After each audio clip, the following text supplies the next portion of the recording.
In the heart of the state-of-the-art, at the dawn of the next stage in entertainment, you found No Proscenium.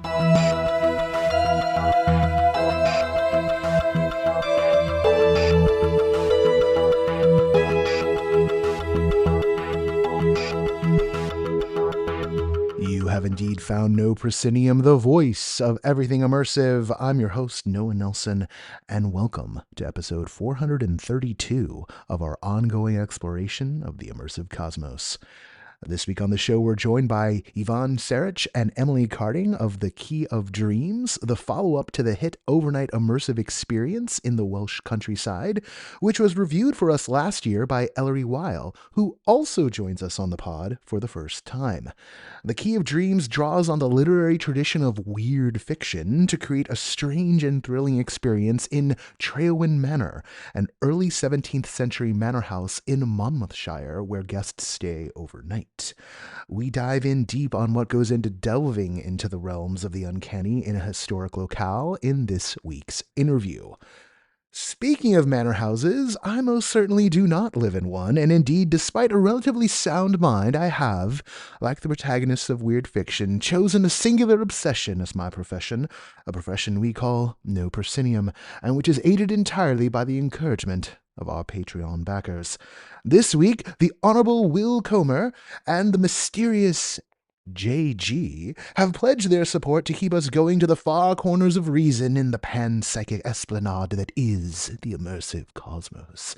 Indeed, fair listener, we need just 8 more backers to reach what has so far been the oh-so-elusive goal of 450 paid members, a milestone which will surely restore some of our precious sanity and give us the wherewithal to push deeper into this ever-unfolding mystery. Okay, dropping the bit for a minute, hitting that goal this month would really mean the world to me.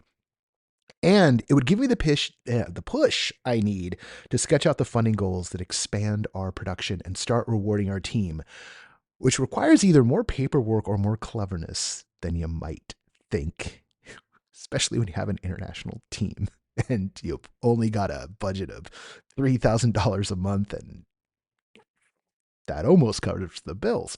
Head over to patreon.com/NoProscenium and help us set the stage for the next 10 years of immersive arts and entertainment coverage. Do not let us go gentle into that good night. And you know who's helping us keep in the fight?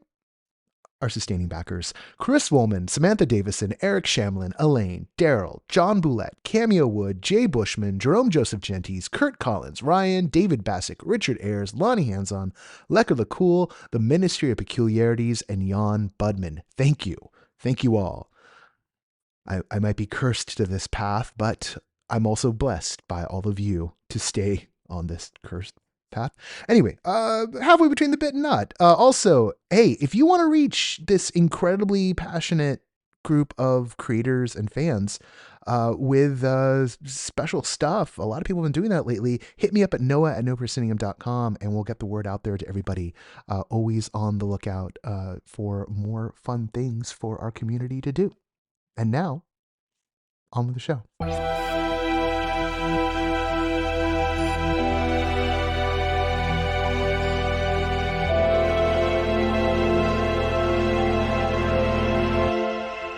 Joining us now are Yvonne Carić, creative director of Lemon Difficult, and Emily Carding, one of the actors in The Key of Dreams, the upcoming overnight immersive experience set in a manor house in the Welsh countryside that will host up to 30 people at a time and invite them into a literary weird fiction tale come to life. The Key of Dreams is the successor to the hit The Locksmith's Dream, and the new cycle starts this April 27th. Yvonne, Emily, thanks for being on the show. Thanks a lot for having us. Yeah, thanks for having us. It's great to be talking to you. Also joining us is Ellery Weil, one of NoPro London's correspondents, who reviewed The Locksmith's Dream for us. Ellery, thanks for lending your insight to the pod today. Thank you for having me. Yvonne, Emily, great to see you again, both. Yep, likewise. It's great to see you. Yvonne, let's start with you. What's the pitch for The Key of Dreams? Oh my gosh. So I'm the worst possible person to ask because just narrowing it down to kind of a couple of key points is I find it hard. But We've learned an awful lot from Locksmith Dream. So the pitch is, it's a manor house. You're there for 24 hours. There is a very high actor to guest ratio. It's dripping with atmosphere. You're fed kind of delightfully. There are stories and puzzles and things that you can explore. So far, so ordinary, I guess.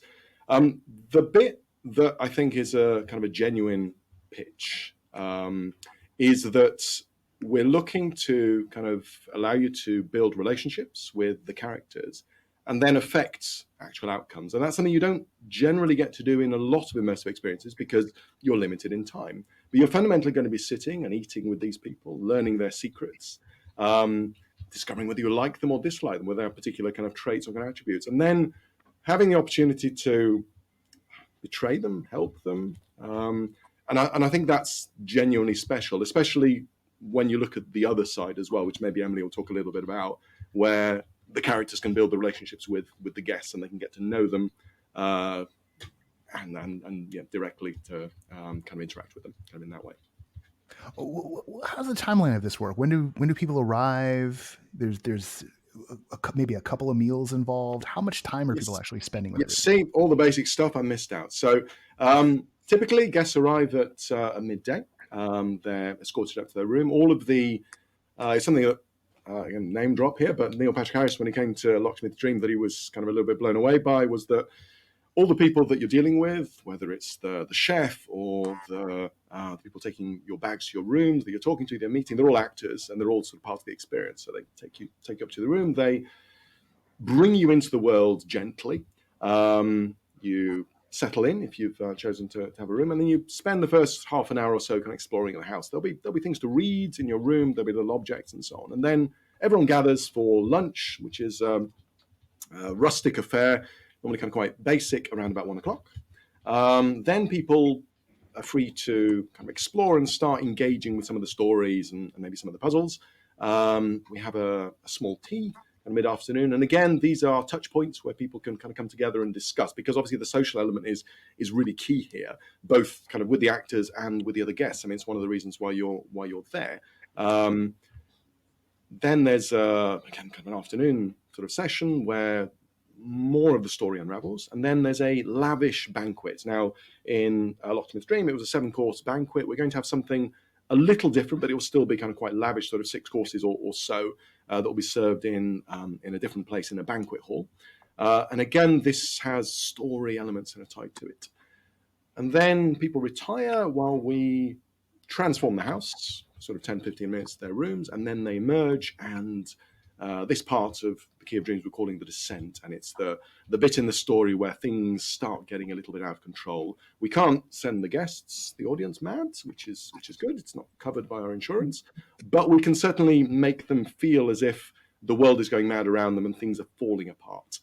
And then we'll have a culmination, which will kind of happen in kind of towards midnight, and then we have a wrap up the following day where things are resolved. It's the aftermath, and there are still a few more sort of puzzles and things to unravel, but then everything's kind of brought together, and then people go out into back to their ordinary lives. Ellery, you went to the Locksmith Dream for us. Does this sound what was just laid out? Does this sound up the team's alley? Very much so. In terms of sort of format, it feels very familiar. This idea that you arrive and sort of from the get-go you start immersing yourself and the story is cropping up around you. My partner and I, when we went to the Locksmith Dream, we actually got there a little early. Kind of a funny story with our cab driver trying to drop us at a haunted pub, but we get there and pretty much immediately we are taken into the dining room. They're bringing out tea. The butler is being spooky in our general direction, and sort of slowly, it does feel like a very different atmosphere already from what Yvonne described, because although there were some kind of weird fiction elements in Locksmith's Dream, madness would not have been the theme that I would have pegged to it necessarily. So it's definitely a very different experience, but I can see how they'd incorporate the house, which I've been to, and which was a character in itself. I can definitely see the team doing something really interesting with this. So you just brought up weird fiction. Why weird fiction? This one's for Evan and Emily. Why weird fiction?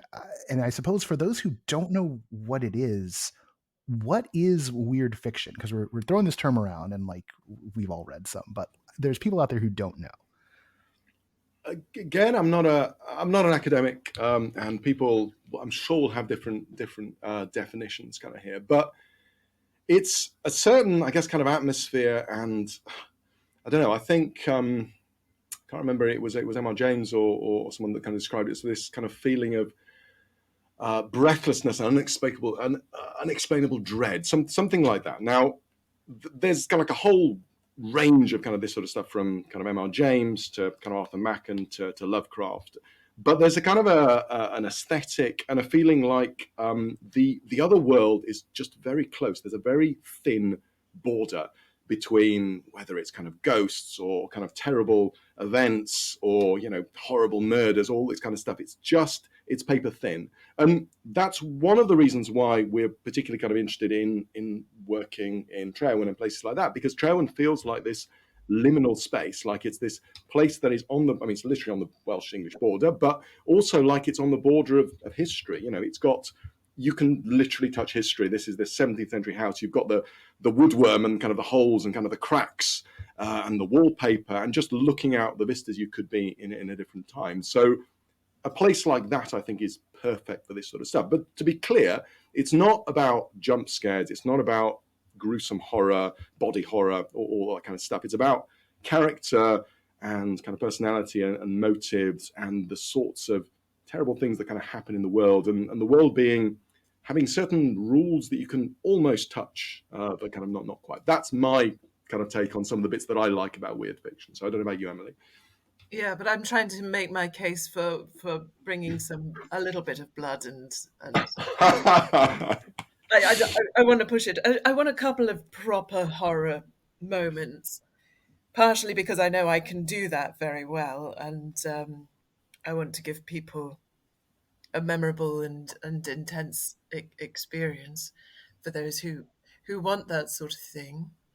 But yes, I'd agree with your definition, and Treowen does naturally lend itself to that. As Ellery said, it's a character in itself, so it's very easy for us as performers to sort of connect with that space as if it was a fellow performer and be immersed in that ourselves, and that informs everything that we do as much as the stories and the information and character backgrounds And that we're And again, the stories, just kind of wrap that up, but I mean, the stories, kind of a lot of weird fiction stories, they start off in the same way. It's kind of this idea that, oh, well, things are reasonably normal, but there's like a little bit of a hint of the strange. Oh, there's a bit of confirmation that actually, yeah, that is, oh my God, what is kind of that? And then it kind of culminates. So, and that's again something that we can do with the time that we've got, is that you can gently ease people in. And one of the things that I know we talked kind of a while ago, kind of Noah, around kind of this really kind of common idea around how kind of audiences are categorized in kind of immersive experience, or just kind of generally kind of in experiences, where, you know, they're either kind of dabbling their feet, or they're kind of really kind of full on kind of into it, or they're kind of quite analytical, or kind of what it is. But one of the things that we found, maybe by virtue of the length of time that we've got, is people moving from one category to another. Now, obviously, no one fits neatly in a category, but when you've got time, you're not inviting people right at the start and saying, well, telling people you've got to believe in this stuff. You know, they're ghosts, they're real, and they're here. Some people will get into that, some people won't. But you can gently seduce them and kind of lure them in kind of over time. And then by the time you reach the nighttime portion, where people are wandering around with kind of candles or lanterns, they've experienced some weird stuff, that's confirmed. And then all of that is suddenly more plausible and believable. And it's kind of a natural sort of human thing. It's dark outside. You know, there's a cold wind. There are characters. And so again, I don't know if that was your experience, kind of, Ellery, but we're trying to capitalize on that kind of with this. Oh, very much so. So I was going to say, I'm actually a historian. So I was very excited to be in this physical space. And I don't want to give any spoilers, but there were some features of the house that were discovered through the night that I was not expecting, and that was very exciting. By the way, Emily, I say go for it with the blood, the horror. Even in Locksmith's Dream, again, no spoilers, but there is at least one path you can take that gets quite spooky. Um, Mm. Again, I won't give away details, but so I say go for that. Um, but I came in, guns blazing, like I'm gonna immerse myself in history and spookiness, and like I've written papers about the spiritualist movement. This stuff is my jam. But boy, did you feel it! And then my partner, who was like, "I'm here to solve a bunch of cool puzzles," he was also into it by the end of it. So it's it's hard to avoid when you're in an atmosphere that, like, let's face it, most people haven't been to before. I don't know a lot of people who go to 17th century manor houses ever. So And your example's a really good one, Ellery, because we do obviously try and appeal to a range of different people, which makes it a bit harder to market and kind of pitch it, right? Because you've got people that like puzzles, people are sort of into escape rooms. We're not an escape room, or someone describes an escape room that you couldn't escape, in a good way. But and then we've got the immersive theatre kind of crowd that are very much kind of into kind of character stuff, and it's trying to meld all those so that everybody has a good time and there's something for everyone, and no one feels like, oh well, I've got to do. I can't do another puzzle. I can't, because then they can then go talk to the characters. They can kind of engage with the stories and that kind of stuff. And when it's kind of in a in a partnership like that, where one person is kind of really into the theatre side, and the other person's kind of into the puzzles, it's really delightful to see how you go along that and people kind of get kind of sucked in. So. Well, and like you were talking about earlier, this idea of people coming in, you've got time to have them shift from one mode to another, right? Like we often talk about, the theme park kind of view of audience, right? Waiters, swimmers, divers, and it was in our cabin at Star Cruiser. A bunch of us were talking about like what's beyond like the divers, and we clicked onto mermaids as the term, which is something we borrowed from a very specific theme park creative house. And that was for like co-creation. And one of the things we noted in Star Cruiser, because we were there for like 2 days and two nights, was that we could flip back and forth between, like there was enough in the structure where you might find yourself, you start off, you're just kind of wading in a little bit, but then you're swimming along, then you're diving down, and then it's time to take a step back. It affords you the room to, like, I can't handle another intense like one-on-one with an actor. I'm gonna go sit here and read some books for a while, or I'm gonna just like putter off to get a snack. And the durational effect of this work, letting people kind of like come in and out of modes of intensity, actually starts to map it closer to what life is like. We have downtime in our life, and so then you really feel like you're living in the story, because it's not go time all the time. It's like, what, I'm gonna go take a bath. I'm gonna take a bath and consider the horrors that I just saw, and maybe relax myself for a while, and then get back out and be dressed for dinner. But not all the interactions with the actors need to be intense, because as Ivan said, the sort of ratio is very good. But sometimes we can just be having a conversation in Yeah. character, but you'll be just having a conversation about what you did on your holidays, or because the characters are interested in you and what you're uniquely bringing to it. There's not always going to be high drama in your face. Sometimes if it is apparent to us, and it's up to us to really sense what the mood of the room is and the moments that demand it, but sometimes you're just having a chat with this person like you would any other person. Yeah, and that's really lovely, and that's one of the things that that we did have someone. I think it was, in fact, they're talking about you. I think it was Chris Lackey who came a couple of months ago. Was that they were sitting and talking about some weird, quite arcane stuff, and they said it was just like talking to another person. I didn't feel like I was talking to a character. They were kind of asking all these kind of abstruse questions.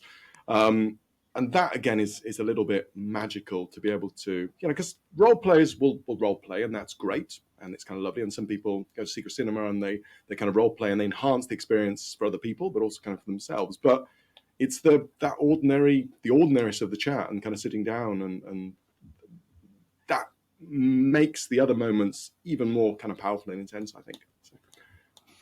Emily, this kind of work is often a mix of scripted and improvisation.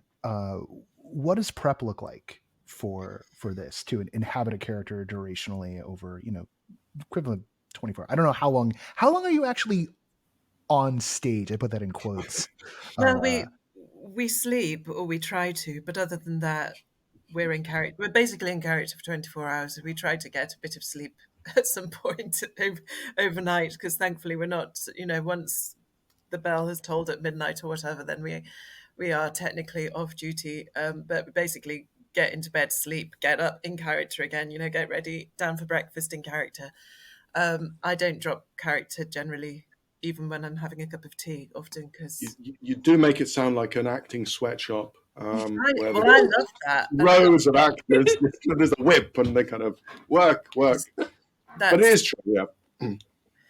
I remember being initially a bit sort of like, well, I have to call equity because there's no breaks or anything. But actually, I love the work so much that because I myself am then immersed in the story and in the character and so interested in what the guests are bringing to it, that it's a joy to do.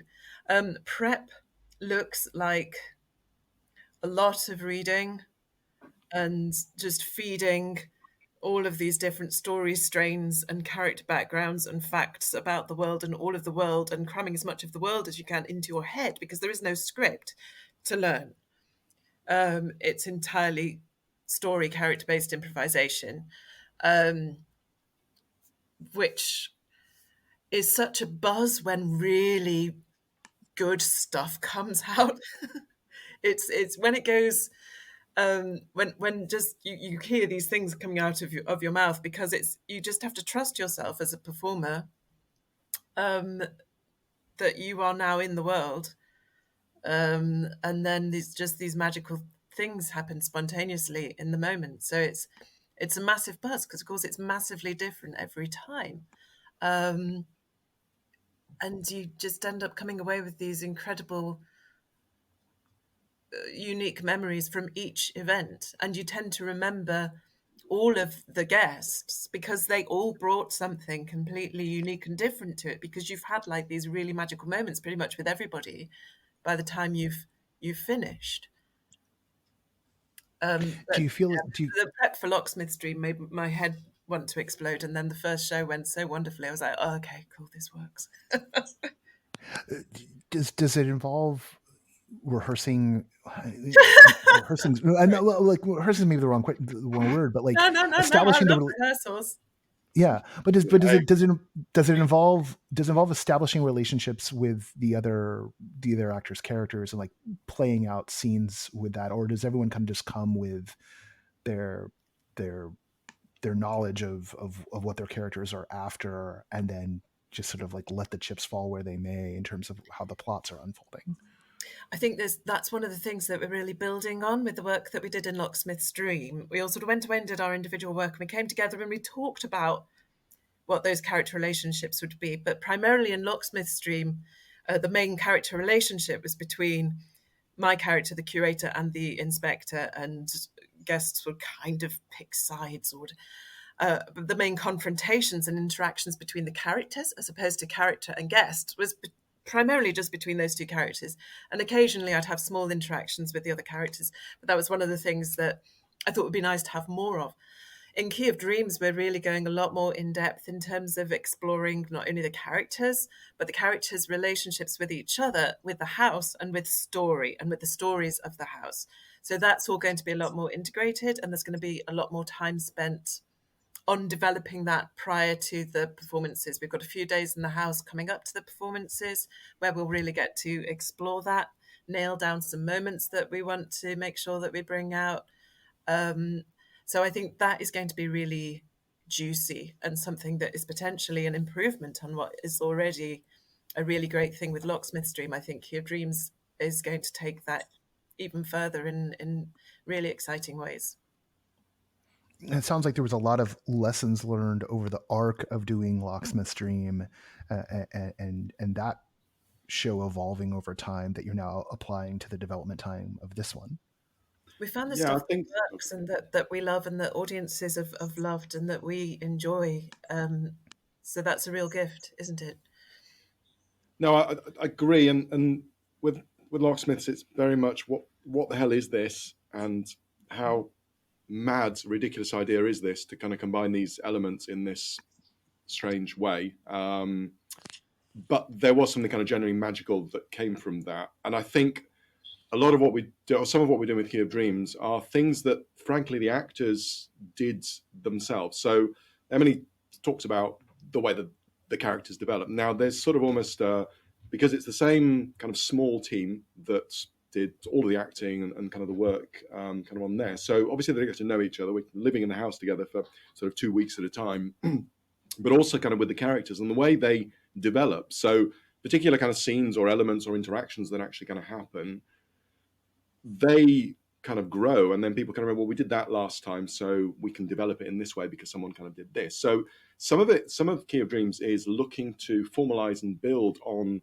what happened just because of the talent and the strength of the acting team, but actually building it into kind of the story and the systems. I guess I shouldn't use the word systems; it makes it sound quite cold. But the systems of the experience, the kind of the mechanics of the experience, which then the idea is to create opportunities for emergent play or emergent drama, emergent kind of moments, both for the actors and for the guests. So the more tools you can give people, the more levers, the more little bits of knowledge that you can actually give people that make people feel like they have mastery of the world. And mastery can be, well, I know that this person likes, they like Darjeeling tea. Maybe I'll go and talk to the kitchen and they'll bring them a cup of Darjeeling and then they'll do me a favor. I mean, that's a really kind of small example, but they can be kind of bigger secrets. And you kind of knowing that, well, you can see this particular scene out of this window, this particular scene in the garden. So you know that there's some sort of rendezvous or something kind of happening over in that particular garden, you know just the spot to know. Those sorts of little feelings of kind of mastery and achievement are really special in that you can share those with other people, you can keep them to yourself and whatever. So yeah, we learned a lot. I like that idea that maybe a good cuppa would completely alter the course of the plot.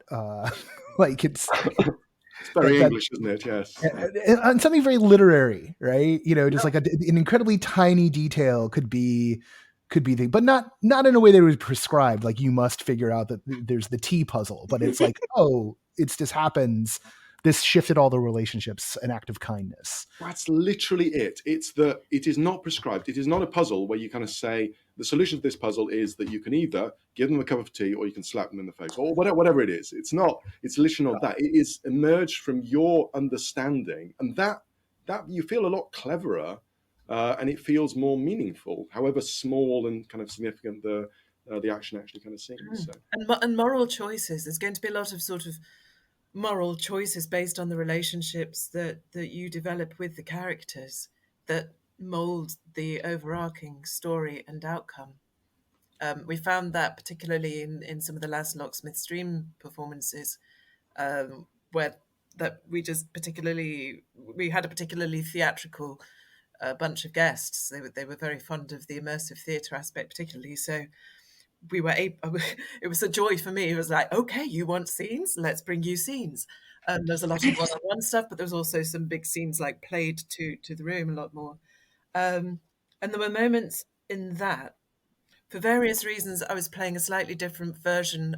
I was playing the twin curator to the character that I normally play. So I was exploring some different options myself and just going to people and saying, I don't know what to do. Tell me what to do. Who am I? What do I do? Where does this go?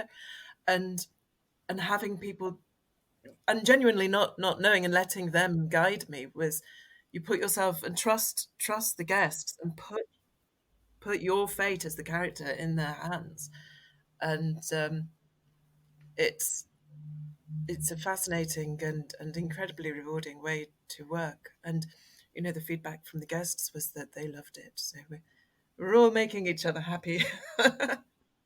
And I mean, you do highlight that highlights kind of one of the strengths, irrespective of the design and the writing and all of that, which is obviously important. But I think it was the show that you were at, Ellery. I was just frantic. I'm kind of honest. Uh, After when the evening portion started, so the House of the Moon and everything kicking off, because I'm a little bit of a control freak. I have spreadsheets and documents, and as Emily will attest, you show an actor a spreadsheet and they go, "What the hell is this?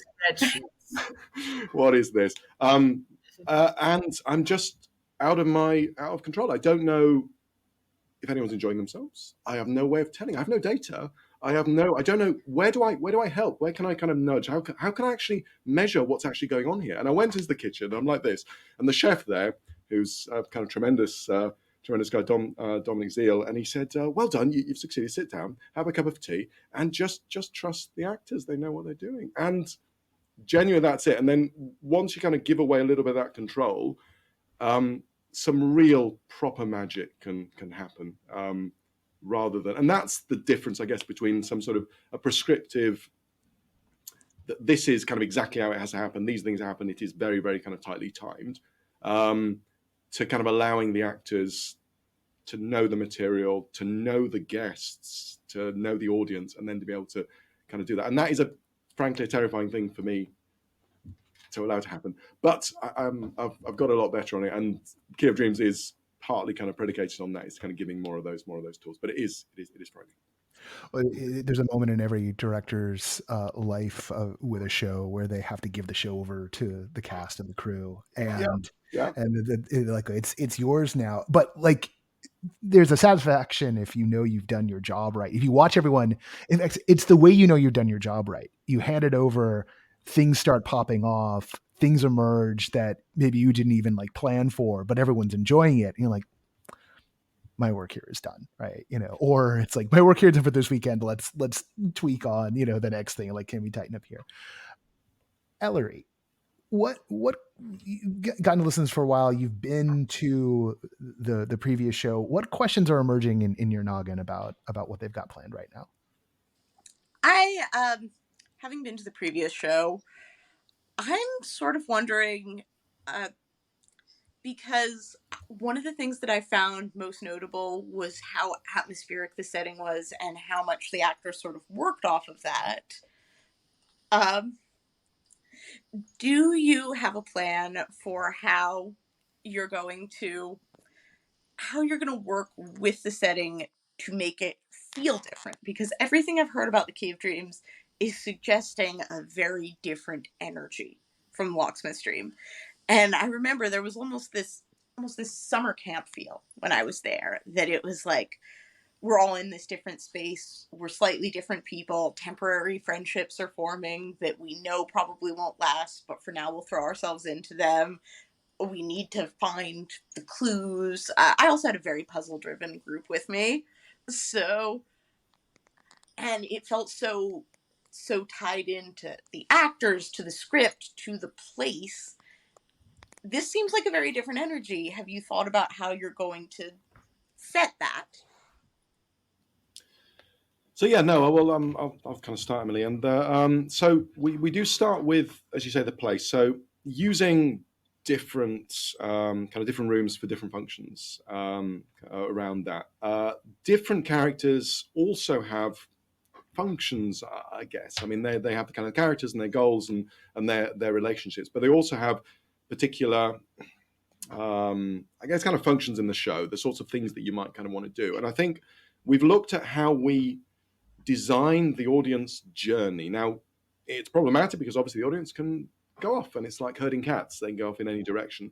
But one of the things that we needed to improve, and we did improve kind of in Later Shades and Locksmith's Dream, was the kind of the learning curve of kind of the world and the rules of the world, the grammar of the experience, and how you kind of do that. So we've built, there's more of a, so ostensibly, I probably should say this at the start, people are invited by, as friends of Miskatonic University, who are a kind of a fictional university, get a little badge, to come and investigate some of the things that are happening at the house. So already you've got a premise that sets people up in a particular way. There's kind of a bit of a collegiate kind of quality to it, and also a little bit of an academic vibe. It's not kind of serious. And then the different places in the house will have different functions, which will feel different to Locksmith's Dream, and how we use the outside space as well as the inside spaces as well. And I'm going to say the layers of the characters, but the places of the characters will haunt, so will kind of be theirs by virtue of who the characters are and what they do. That will definitely give a different energy to kind of what there is. And maybe you want to kind of come in a little bit on that, Emily. Yeah, I want to say something about the synergy of character and space, and I think that will be what will create a different atmosphere. The characters are really quite different, and they have complex backstories and mysterious agendas, and I think different guests will unveil different aspects of the characters as they go on, and all of those relationships are going to be quite unique, I think. But that setup right from meeting and you first meeting the characters in the space, that interaction will shape the atmosphere from that point on. So from entering the house onwards, you'll get a very different sense and feel for what you're coming into, for the world that you're coming into, because those first character meetings are a huge part of the world building. And I think there's also something to be said, just as in film, the soundscape is very important. So sound and music, even just subconsciously, but that guides the emotions and atmosphere in a very distinctive way. So there's a whole new sound design for this show, which... Yes, actually... No, go on. No, go ahead. No, I was going to shout. I should have got a shout out here. We had a great guy called Ben Reed, who did the sound design. His career's taken off kind of since then, but he's still working with us because he's kind of excited to kind of work with us. And he's very excited about some of the stuff that we're doing, some slightly ambitious stuff, kind of in terms of the soundscape and in terms of the interactivity of it. I won't say anymore, but. So there are different soundscapes, different times, and there are clues and cues that are in kind of the soundscapes in different places, because different places have different attributes. And then the further you get into the evening, the more those kind of come out. And again, that has to be part of the sucking people in at the start. If you're kind of in a space, kind of right at the start, and you walk in and there's whatever this is spooky music. Oh, right, okay, I'm supposed to feel a little bit kind of scared and stuff. You're still a little bit sort of skeptical. I'm not saying we're going to have spooky music, but certainly if you've got particular sound effects or particular kind of effects that are cued or triggered by things that kind of happen, that is, again, you're more bought in once it's kind of happened in the evening and it's dark and it's a bit kind of cold and you've got that sort of kind of ghost story vibe that's going on. But yeah, no, we're really excited about the soundscapes as well. So, and I think Ben's going to do a fantastic job. And we're doing other things now. So Emily's kind of jokes about there not being a script. It's not entirely true. We have little scripts because we do a few, we've got some radio recordings for a... There's no scripts for the actors. As part of the actor prep, there's no scripts. You are right. Obviously, throughout the show, there are scripted things that are happening on recorded things and whatever bits of material that you're reading, but the actor, that's what he was asking about, Ivan. It was an actor. I know. This is a thing that Emily's been teasing me about for years, is that and rehearsals. The need for rehearsals. We're actually getting this time, I hope. Yes, but I don't think we're going to be bludgeoning anybody around the head with the big spooky brick as they come in. It will be like Locksmith in that it builds slowly. So perhaps you do arrive with that summer camp feel to begin with, and then as the stories unfold and you meet the characters, and that dynamic is going to be quite different, I think, then it will start to unfold in a very different way. I'm intrigued to see what a big spooky brick would look like. But anyway, do we need a big spooky brick? One. I can see too that I imagine some of it will be up to the audience, just because I'm thinking of a plot line that we got involved with concerning the bartender that ended up very funny for us, but could have been genuinely sinister if we had taken that interaction differently. There was the threat of looming possession, but played for comedy. But it could have been very easily played for sincere horror. It just Absolutely right, and in fact, that has again played out differently for different people. And to Noah's kind of point, I think about having the opportunity for people to engage in kind of a more sort of intense kind of interaction, and then to kind of back off and kind of not. That, again, that's part of the experience, is that you can. There is levity if you kind of want it, and you can treat what's kind of happening in a way that suits you. We nudge and encourage people and try and kind of shape people's kind of reaction, particularly as you get kind of towards the later of the show, towards the end of the show. But equally, people can treat the puzzles as puzzles if that's what they want. They can treat their interaction with the character as, this is what I need to kind of solve that puzzle. And because there's a kind of feeling that you're a guest and everyone's behaved impeccably. We've not had literally not issue with single guests. It was a concern that I kind of had when I was planning all of this sort of stuff. But all of our audiences have just behaved kind of amazingly. I think if you treat people like guests, they will behave like that. So as a bare minimum, people interact in that way. We want to encourage people, but we don't actually kind of force people. So your kind of example is kind of brilliant. I remember someone was kind of describing literally that, and they were outside and they were talking to the character, and they said it was this conversation that was just standing there with kind of the moonlight kind of obscuring his face, kind of smoking, and he couldn't see his face, and it was the information he was telling him was just gradually it felt like he was falling down a hole, and then the bottom of the world kind of opened out. It was a lovely description. And yeah, those little moments of magic kind of for people. I think this is overall going to be darker and more intense. That's the feeling that I'm getting as it's building. But I think there'll always be that opportunity for people to take a step back if they need to. There needs to be levity, I think. I think it's important, and There certainly will be, for all of us. But also, one of the things, hysteria. I do a lot of interactive stuff. Particularly, my sort of speciality, I suppose, has been interactive Shakespeare and immersive Shakespeare. And I know that if you can get an audience laughing to begin with, then you've got them, and then you can take them to the dark places. You can't just you can, but it gets a bit much if you're straight in with the darkness and the lemon difficult. Probably upset.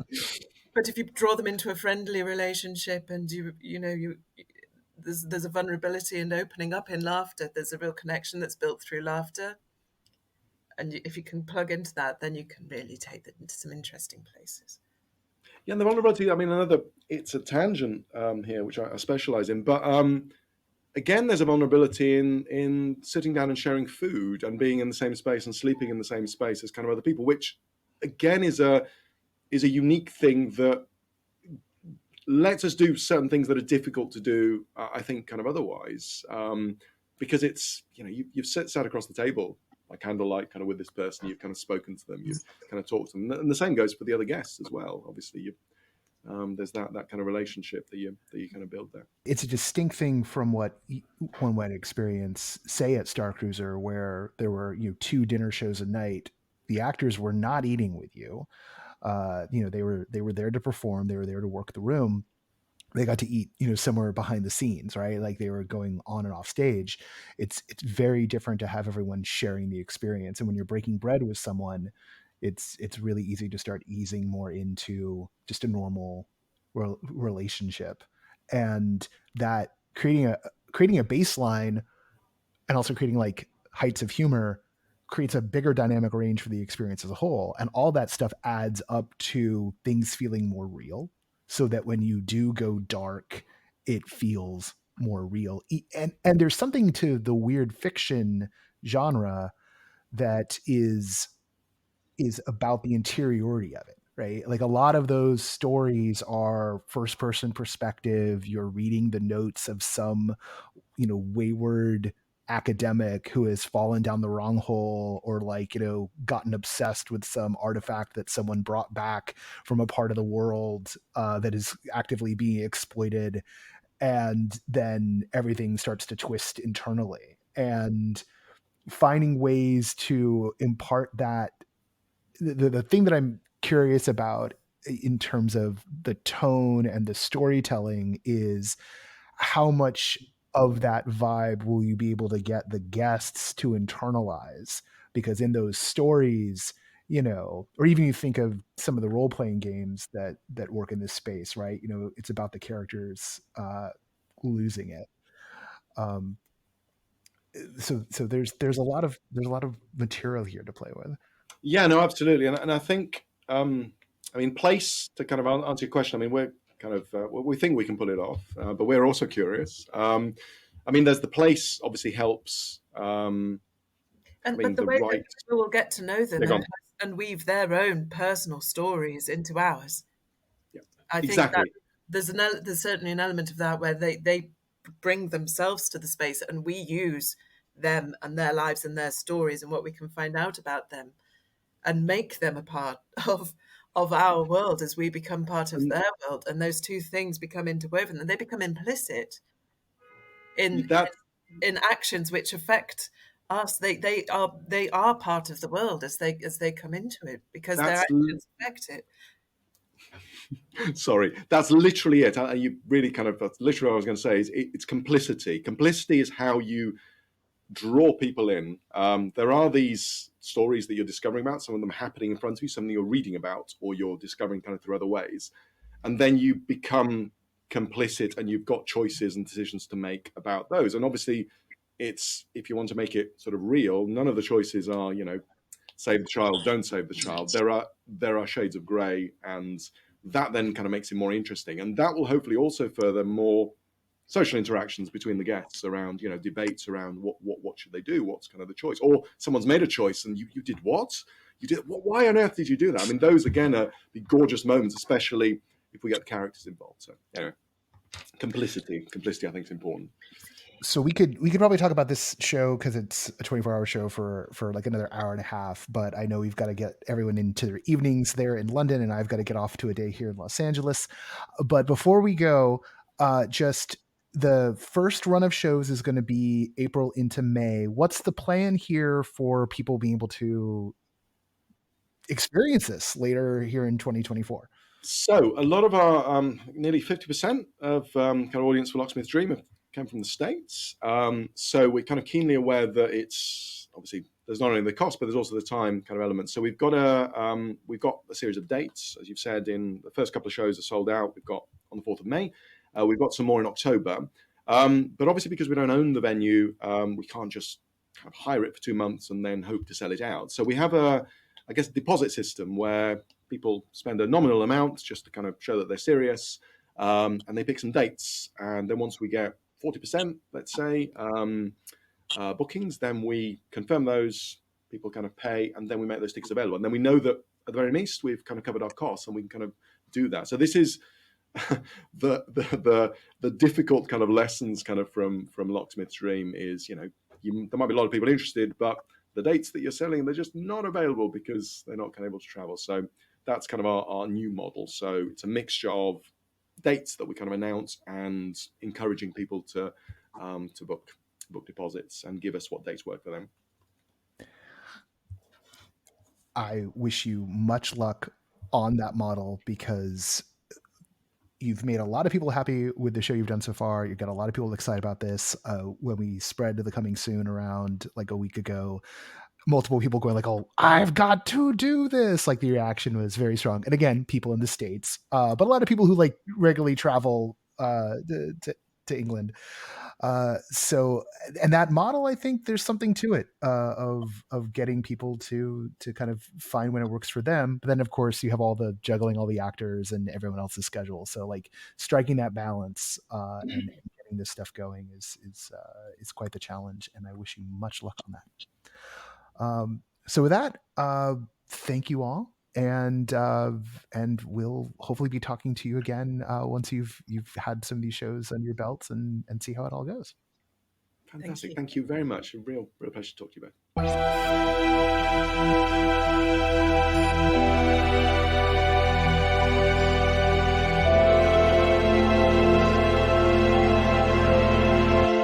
Once again, I want to thank Yvonne. Emily, and Ellery for being our guests on the show this week. We hope to have more on the Key of Dreams soon. It all depends on whether or not we can get the team out there when we've been offered a slot to come and cover it. Hopefully, Shelley will be able to either go or send someone from the London squad to go check out the show in May. And yeah, that's sort of where that stands at the moment. Judging by the number of entries that are coming into Everything Immersive, woo, it is going to be a busy season. And of course, for a lot of you who've been following the Sleep No More escapades, they just extended again till the end of May. Will they just keep extending until the landlord throws immersive out? Possibly. Also, another show, one that Punch Drunk made and is producing, and not just handing over to someone else to produce, Viola's Room. I'm doing this from memory, so I'm like, oh, did I get that right? Which is it is a new version of a piece that they did back in their experimental days. That is a audio based piece, and that one. Yeah, I got it right. Hey, what do you know? On my memory, it's not completely shot to hell. That piece has just been extended into August. And this is a piece that sort of Shipboard Scuttlebutt is telling us may very well get to tour a little bit because it is an audio-based experience and just a very different tack for Punch Drunk. And this is happening on their way to like making their next show at their headquarters as Punch Drunk continues to evolve and change tacks in terms of getting more work out in front of folks, which is I think a really great thing for all of us who love a Punch Drunk show. So yay. And there's also a lot of folks who've been working with Punch Drunk for a long time who are getting more of their work out into the world under new banners. So we're kind of in this like, what is it? The Precambrian explosion. I feel like we're in this time where the center of gravity in immersive is kind of no longer strongly in one place or another. It's no longer this like, dual poles of New York and London. Those are still big generative spots, but it feels like things are just kind of like popping off all over, and there's more and more experiments happening and more people, from the theater side, more people from the experiential marketing side. And obviously we watched what Netflix has done and the Netflix houses that are coming along. They've announced that the first one of those is planned to be at the King of Prussia Mall in King of Prussia, Pennsylvania, which is outside of Philadelphia, which is this massive mall, big destination spot. This is just really we're just in the beginning of all this, and it's getting to be interesting to see how many people are coming into the space and setting up industry events and trying different aspects of coverage. And we're happy to see this because it's opportunities for all the folks that we've been covering for these past 10 years. I fielded a call the other day where people were like, hey, we want to do a brain trust on this thing, and I was like, that is really cool. And unfortunately I can't go. I'm stuck. So yeah, you will find me in a weird headspace probably for the next few months. Normally I save some of this stuff for the what I call the irregular, but the irregular is super irregular. But I just want to let everybody know, like, I don't expect there to be any interruptions on the podcast, but my own writing pace, the stuff at home with my mom has gotten more difficult, and it eats up time, more time, and it also scratches away at me in a real way. And I'm just hoping that I can find a good rhythm and I can find some coverage, because there are definitely times when I need to leave Los Angeles and do things outside of LA. And you get to a point where if you turn down too many opportunities, people stop taking you seriously. And I'm going to leave this in, even though I am instantly feeling like I don't want to leave this in. I've erased stuff like this a few times, but I just feel like I said, normally I would put that on the irregular, but Like when I put it in a regular out, like only a handful of people listen. And I know a lot of the backers listen to the podcast, and I just wanted you all to know what's up. And for the most part, you things won't look too dissimilar because it can be kind of erratic, but it's one of the reasons why the call sheet didn't come out until the middle of the month this month was that my mom was in the hospital for 2 weeks and I was going to visit her every day. And we were trying to figure out what the next steps were. And then they discharged her like a day early and told us that morning. And by us, I mean me. I talk in the royal we, like there's someone else dealing with it's just me, man. I talked to my aunt about it, but she's back east. So she helps me navigate. So I'm not going at it alone. But it's not all happy, straightforward, fun stuff all the time. And yeah, you all pay me to do this. You're my bosses, so you have a right to know. But I also want you all to, understand that a lot of what we do is powered by just the kindness of the hearts of the team putting things in. We don't make enough. And this isn't me going like, give us more money. I mean, it is me saying give us more money, but we don't make enough to like do all the proper overhead stuff and get the team compensated the way we would want to be compensating them in order to be like, hey, hurry up, like, well, I am not the review crew's boss. I am the review crew's teammate. They do this out of the goodness of their hearts and because they love the form. Like I am the class team coordinator. So there you go. A little bit of no pro sausage making. The good news is we got a hell of a lot of shows already in the can. We've got what looks to be a nice big review crew review rundown coming up next week, and getting back into the rhythm of getting the crew on the pod. Laura and I have already recorded something. There's also a couple other fun interviews that are already in the can. Patrick's doing an interview with folks next week, and so I'm really happy about how things are going. And indeed, at a time when everyone's kind of pulled in a lot of different directions, right? Not a single member of the team isn't under some kind of wacky stress. But we keep on coming back all the time and doing it for the love. Now, if anyone out there hits the lotto this week, please give us an. I laugh, but it's true. It's been interesting watching people come into the space who have a lot of money, and decide to set out and do things on their own. Totally their right to do so. Um, but it's interesting knowing how much we do with no resources and always thinking about what could we do if we had a fraction of the resources that some of the folks who also play in the space do, like how much more effective we could be. And yeah, so there's that in the back of my mind at all times. And for those of you wondering what's up with the next stage, we just had some good site visits this week, and we're kind of zeroing in and dialing in on things. And so I hope that in a few weeks I have something really solid to announce. I can say in good conscience that it will not be this year, but it will be so close to this year that it's practically this year.